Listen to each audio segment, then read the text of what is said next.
హైదరాబాద్ ను సీఎం రేవంత్ రెడ్డి అభివృద్ధి చేస్తున్నారన్నారు మంత్రి తుమ్మల నాగేశ్వరరావు. జూబ్లీహిల్స్ నియోజకవర్గంలో జరిగిన కార్యక్రమంలో మంత్రి పాల్గొన్నారు. జూబ్లీహిల్స్ ప్రజలు తీసుకున్న నిర్ణయం హైదరాబాద్ అభివృద్ధికి మరింత దోహదపడుతుందన్నారు. కాంగ్రెస్ ప్రభుత్వాన్ని బలపరిస్తే దేశ రాజకీయాల్లో మలుపు అవుతుందన్నారు. మాటలతో కాలం గడిపే పార్టీలకు ఎన్నికల్లో బుద్ధి చెప్పాలని తుమ్మల నాగేశ్వరరావు పిలుపునిచ్చారు.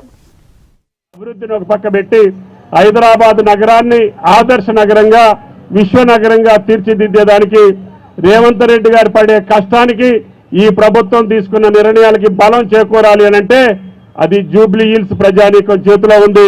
అది హైదరాబాద్ ప్రజానీకం ఆలోచన చేయాలని చెప్పి విజ్ఞప్తి చేస్తున్నాం. కాబట్టి తప్పకుండా భవిష్యత్తులో మీ యొక్క నిర్ణయం ఈ హైదరాబాద్ మహానగర అభివృద్ధికి తోడ్పడుద్ది, ఈ రాష్ట్రం యొక్క అభివృద్ధికి తోడ్పడుద్ది. కాబట్టి ప్రతి ఒక్కళ్ళు మనసు పెట్టి ఆలోచన చేసి రేపు రాబోయే రోజుల్లో ఏ రకమైనటువంటి పరీక్ష వచ్చినా ఆ పరీక్షకి నిలబడి రేవంత్ రెడ్డి గారిని కాంగ్రెస్ ప్రభుత్వాన్ని మీరు బలపరిస్తే తప్పకుండా ఈ జూబ్లీహిల్స్ యొక్క నిర్ణయం తెలంగాణ రాష్ట్రానికే కాదు భారతదేశ రాజకీయాల్లో ఒక మలుపు అని చెప్పి మీకు ఈ సందర్భంగా మనం చేస్తున్నాం.